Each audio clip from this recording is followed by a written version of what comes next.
Irmão nobre, na qualidade de pós-tribulacionista, no seu entendimento escatológico, até onde o arrebatamento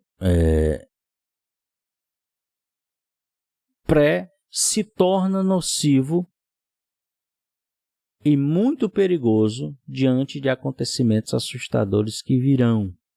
Até onde isso se torna nocivo? É a questão do arrebatamento pré-tribulacionista. Olha, isso depende. Tá? Isso depende muito. É o que eu sempre digo. Não é se você é pré ou pós que você vai ser mais crente ou menos crente, ou ser melhor ou ser pior, enfim, não tem nada a ver. A grande questão é, e aqui eu pergunto para vocês que já fizeram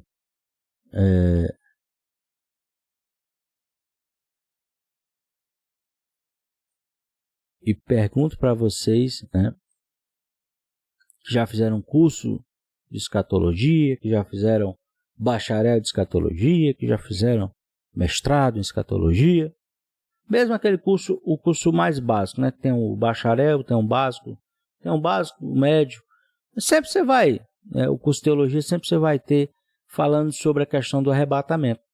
E em todo o curso, mesmo das igrejas pré-tribulacionistas,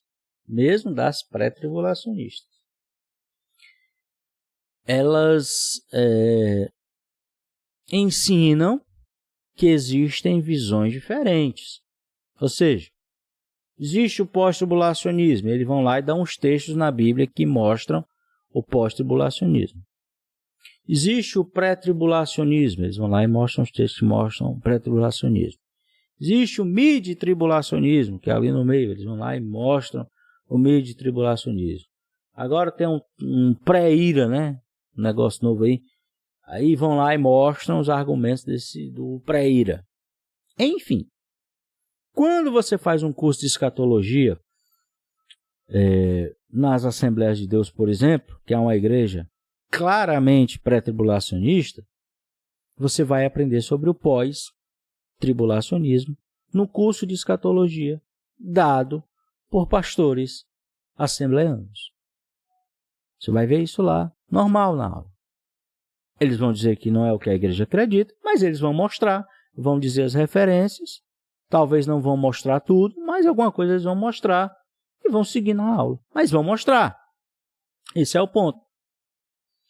Se no curso de escatologia eu ensino o pré, o pós, o meso, o pré-ira, ou algo mais que inventar aí, por que que no púlpito só pode falar um? Tipo assim, não é nem só no púlpito, tá? Ok. Na escola bíblica, a escola dominical das Assembleias de Deus, eles não falam nada de pré-tribulacionismo. Pelo menos, das vezes que eu vi a revista sobre o Apocalipse, não tinha nada sobre isso. Ok? Então,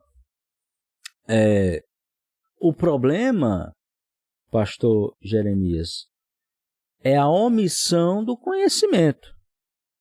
Esse é um grande problema. Porque é o seguinte, então lá começa a grande tribulação. Mesmo que eu não acredite que vai ser no mundo inteiro. Mesmo que eu não acredite que certas coisas vão chegar até a igreja, as taças da ira, por exemplo, não são para a igreja vai sofrer. Como, por exemplo, nesta pandemia, muitos irmãos sofreram, muitos irmãos partiram, muitas pessoas adoeceram, muitas pessoas estão doentes até hoje, e por aí vai. Então, a igreja não passou ilesa na pandemia. E aí você imagina quando começar a grande tribulação, caso o pós-tribulacionismo seja o correto, como é que vai ficar a cara dos pastores? Que omitiram este ensino. Não é que ele vai ensinar que a igreja tem que ser pós-tribulacionista. Mas ele tem que ensinar que existe essa linha de corrente, porque quando nós vamos estudar na escola bíblica dominical, nós aprendemos sobre Armínio, sobre Calvino, ou não. Mas a igreja ela tem uma definição. Então a igreja ela pode ser uma igreja arminiana, ela pode ser uma igreja calvinista, mas ela vai ensinar que existiam essas visões. Pelo menos na Assembleia de Deus, que é uma igreja arminiana, eles mostram e falam sobre a história de Calvino e você vai aprender na própria escola bíblica. Aí vai falar dos pais da igreja, vai falar de Lutero, e vai falar de coisas que a igreja não defende, mas que ela vai ensinar que são questões e fatos históricos e doutrinas que existem até hoje, mesmo que não dentro daquela igreja. E a minha pergunta que fica aos pastores é uma pergunta honesta. Por que omitir o pós-tribulacionismo? Mas é omitir mesmo, omitir descaradamente. Não, também não estou dizendo, tá, pessoal? Que sejam todos os pastores, que todos os pastores... Não é isso que eu estou dizendo, não. Mas a grande maioria, 95, 99%, omitem sem nenhum pudor que existe uma base teológica para o pós-tribulacionismo. Esses aí vão pagar um preço. Isso é perigoso. Porque quando a igreja, e muitos dizem, não, a igreja não pode sofrer. Aí não pode sofrer, porque Deus tem que guardar. E na pandemia não sofreu, não?